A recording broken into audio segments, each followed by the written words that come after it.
हमारे समक्ष है धर्मपेट स्थित रेमंड सृष्टि शोरूम के संचालक श्री निखिल लालवानी जी।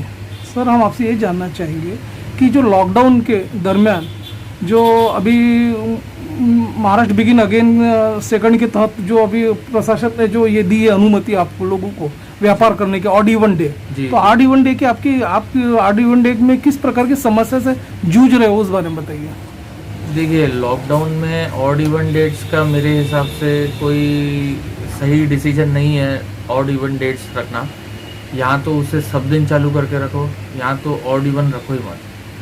क्योंकि हम लोग धर्मपेट में, जैसे हम लोग यहाँ पे बैठे हैं, हम लोग यहाँ पे स्ट्रिक्टली फॉलो कर रहे हैं। नागपुर की बहुत सारी एरिया है जहाँ पे लॉकडाउन का ऑड इवन डेट्स का बरोबर फॉलो नहीं हो रहा है। हमारी एरिया में स्ट्रिक्टली फॉलो हो रहा है, तो इस वजह से हमें ऐसा लग रहा है कि क्यों धर्मपेट में ही क्यों इतना स्ट्रिक्टली फॉलो हो रहा है।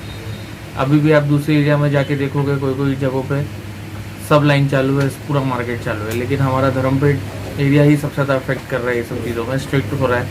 ठीक है, हम फॉलो कर रहे हैं, हमें फॉलो करने में कोई दिक्कत नहीं है। बिज़नेस का लॉस है वो भी बेयर कर लीजिएगा। 3 महीने बंद था, वो भी बिज़नेस का लॉस बेयर कर लिया हमने। लेकिन अगर स्ट्रिक्ट हो रहा है तो वो सबके लिए एक जैसा होना चाहिए। बाकी अगर ऑल्टरनेट डे खोलो और रोज़ खोलो, उससे कोई फ़र्क नहीं पड़ता है मेरे हिसाब से। पेशेंट तो अब भी बढ़ रहे हैं रोज़ के, उस पर भी कोई ब्रेक है नहीं, तो इससे बिज़नेस का, व्यापारी लोगों का क्यों नुकसान करना है। इसका मीडियम लेवल के लोग एक लेवल तक ही कॉर्पोरेट कर पाएंगे, उसके ऊपर नहीं कर पा रहे। ऐसा आमतौर पे देखा गया है कि यहाँ के जो मनाफे के जो आयुक्त हैं, उन्होंने एक दुकानदार पे एक तरह से ये कहा गया कि दुकान में जो आने वाले ग्राहक है 5 के ऊपर नहीं होना चाहिए, जो गाइडलाइंस के हिसाब से, और सोशल डिस्टेंसिंग मेंटेन करना चाहिए, मास्क पहनना चाहिए, और प्रिकॉशनरी मेजर में टेम्परेचर मीटर से उनका टेम्परेचर लेना चाहिए। हालांकि कुछ दुकानदार उसे फॉलोअप कर रहे, कुछ दुकानदार फॉलोअप नहीं कर रहे। तो आपके नज़र से ये कहाँ तक उचित है, उस बारे में बताइए। नहीं, देखो, वो अपने प्रिकॉशन लेना वो सही है, वो हम भी लेते हैं। सैनिटाइजिंग, मास्क और ये टेम्परेचर चेक करना, वो तो हम भी कर रहे हैं, वो अपनी जगह पे सही है। वो करेंगे तो ही अभी ये बीमारी से थोड़ा दूर भाग पाएंगे। लेकिन बस ये लॉकडाउन के लिए मैं उस चीज़ के फेवर में नहीं हूँ। अभी जैसे कि हाल ही में जनता कर्फ्यू जब हुआ था, उस समय न सिर्फ नागरिक बल्कि स्वयं स्फूर्ति से व्यापारियों ने भी काफ़ी समर्थन दिया, तो काफ़ी सराहनीय रहा। राइट। लेकिन ये जो अपना ऑड इवन डे की वजह से एक व्यापारियों के अलावा जैसे व्यापारी अपना माल दूसरे व्यापारी को बेचते हैं, उसकी लाइन चालू है नहीं है, या ग्राहकों में काफी संभ्रम का वातावरण है। और दूसरी बात जो समय सीमा है, जो 7 बजे तक है, वो समय सीमा भी बढ़ाने की व्यापारी लोग पुरजोर मांग कर रहे हैं। तो इस बारे में आपका क्या कहना है? देखिए, अभी समय के लिए तो मैं इतना नहीं बोलूंगा, क्योंकि समय हम जैसे पहले 1 घंटा 11 बजे खोलते थे, तो अभी हम 10 बजे खोल रहे हैं। हमारे लिए वो वही बात है। बस मैं ऑड इवन के विरोध हूँ कि ये जो है रोज खुले, और इससे सबकी घर की चीज़ें भी बरोबर, समस्याएं बरोबर हो जाएगी। एक जो नॉर्मल गाड़ी चलती है लोगों की, वो गाड़ी सबकी लेवल पे आ जाती है। लॉकडाउन में देखा गया कि 4 महीने व्यापार प्रतिष्ठान टोटल बंद थे। उसके बाद जब बिगिन अगेन जो अनलॉक जो महाराष्ट्र गवर्नमेंट ने शुरू किया, उसमें जो ऑड इवन डे की जो शर्त रखी, सशर्त जो रखा हुआ है, उससे आपके व्यापार में कितना लॉस होगा? लॉस तो था ना, जो चीज़ हम 2 महीने में कर रहे हैं, अभी डायरेक्ट हम 6 महीने में करेंगे। सीधी गणित ही उसका वैसा हो गया। जो चीज़ 2 महीने में हो सकती थी, अब वो 6 महीने में होगी। आपकी जो समस्या है, जो छोटी व्यापारी है, जो हर संभाग में बटे हुए है, तो ऐसे व्यापारी ने आप लोगों की समस्या, आपकी जो प्रीमियर जो बॉडी है नागविदर्भ चेंबर ऑफ कॉमर्स, उस तक आपने पहुंचाया क्या निवेदन? हम लोग अपने एसोसिएशन में ही ये सब चीज़ डिस्कस करते हैं, और आगे 1-2 बार हमने कंसल्ट किया था, लेकिन वहाँ से भी कोई अच्छा रिस्पॉन्स नहीं आया।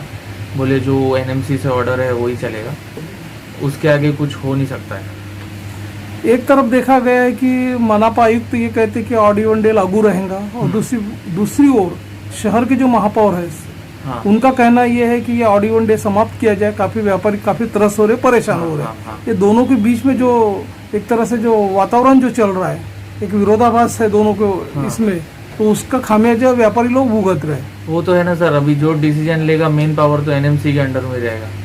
लोग कितना भी लड़ाई झगड़े कर ले, डिसीजन तो वहाँ से ही आना है। हम क्या ही कर सकते हैं, हम सिर्फ अपना पॉइंट रख सकते हैं वहाँ से। हमारे समक्ष अभिमन्यु लालवानी जी। सर, हम आपसे ये जानना चाहेंगे कि जो ऑड इवन डे से आप व्यापारियों को किस तरह की दिक्कतें आ रही है, उस बारे में बताइए। दिक्कतें तो अभी बहुत है, जरूरत से ज़्यादा दिक्कतें। पहले ही तो 2.5-3 महीने से दुकानें बंद पड़ी है, दिक्कतें ही दिक्कतें है। अभी शाम को बोलते 7 बजे बंद करो।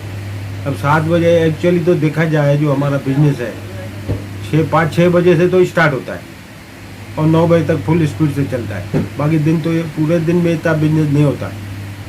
अब क्या कर सकते हैं उसको, 7 बजे बंद हो, 6:45 बजे पुलिस आके खड़ी हो जाती, बंद करो दुकान। तो हमको 5 मिनट में दुकान पूरा मार्केट बंद हो जाता है, क्या बिजनेस होएगा। वैसे तो रेगुलरिटी में अगर दुकानें पूरे दिन पूरा हफ्ता खुला रहे या हफ्ते में एक दिन दुकान बंद रहे तो कुछ बिजनेस थोड़ा बहुत अच्छा हो जाएगा। और क्या, व्यापार में अवेयरनेस लाने के लिए, जागरूकता लाने के लिए और कारोबारियों को सचेत करने के लिए नागविधक चेंबर ऑफ कॉमर्स ने एक संगठन बनाया था अभी कोरोना करके। मतलब ये जो व्यापारी लोगों में चेतना है कि बराबर वो फॉलो अप करे गाइडलाइंस को। हाँ तो आप उस बात से सहमत हो कि ये लोग अवेयरनेस कर रहे हैं बराबर? हाँ बिल्कुल कर रहे, 100% सहमत है। जिस तरह अभी बीच में जनता कर्फ्यू हुआ था, पूरे व्यापारी को दिल से उसमें सहभागी था और समर्थन भी था। लेकिन 2-2 दिन ऐसे, पहले ही 2.5 महीने बंद, फिर 2-2 दिन बीच में बंद हो रहा है। तो आखिर कहाँ तक हमारा क्या, और आजीवन अलग क्या बिजनेस, धन दुकानदार आखिर बिजनेस करेगा कब, क्या हाथ में आएगा। इधर दुकान के खर्चे जो है रेगुलर में, दुकान के आदमी है, लाइट के बिल है, दूसरे दुकानदार आखिर कहाँ तक, क्या आदमी को हम पगार नहीं देंगे? पगार उतनी ही देना पड़ेगा हमको। एक ओवरऑल एन एस्टिमेट आपको कितना लॉस हो रहा है? लॉस ही है, 100% लॉस है लॉस। हमको बचेगा क्या, दुकानदार को कुछ बचने वाला नहीं है। जो जितने भी छोटे व्यापारी है, लघु उद्योग वाले, बीच में अपने MSME मंत्री जो है श्री नितिन गडकरी साहब ने एक आह्वान किया था कि वो हमारे इसमें रजिस्टर्ड करवा ले और हम उनको आगे चल के आर्थिक पैकेज भी दिलवाएंगे। तो आपने उस बारे में कुछ ये लिया क्या? नहीं, हमने कुछ लिया भी नहीं। हमको मालूम है कुछ आगे होने वाला भी नहीं है। क्या व्यापारी क्या करेगा और क्या मिलने वाला है उसको, हम अर्ज भी नहीं करते कि दो करके। पर हमारा सही ढंग से रेगुलर वे में दुकानदारी चले, वही बहुत है हमारे लिए। हम किसी से कुछ चाहते भी नहीं कि हमको मिले रिफंड या कुछ। और इसमें भी देखा कि जो स्टेट गवर्नमेंट की तरफ से इस बार जो अनाप शनाप बिजली बिल भेजे गए, उससे काफी दुकानदार भी परेशान है। जो उन्होंने ऐसा वादा किया था कि 3 महीने में कुछ 10%, 30% या 300 यूनिट। देखिए इसमें क्या होता है, देखिए बिल जो अनाप शनाप आए, ठीक है, वो तो हमको तो भरना ही है। अगर हम नहीं भरेंगे तो वो काटने वाले आ जाएंगे। हमारा बिजनेस है कपड़े के, लाइट के बगैर कुछ होने वाला नहीं है। बिल तो हमने भर दिया, अब क्या रिफंड मिलने वाला है? रिफंड बोलते हैं, लीडर लोग भी बोलते हैं, क्या मिला नहीं मिला, हम क्या कर सकते हैं उसको। आप महानगर पालिका के जो आयुक्त साहब है तुकाराम मुंडे जी, उनसे आप क्या अपील करना चाहोगे एक व्यापारी होने के नाते? अपील क्या करें उनको? अभी देखिए, अब जो उनका जो डिसीजन है वो कई हद तक उनका बहुत अच्छा डिसीजन रहता है, परफेक्ट डिसीजन रहता है उनका।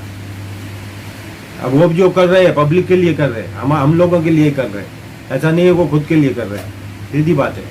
पर क्या करें, हम भी बिजनेस वाले हैं, आखिर कहाँ तक चले।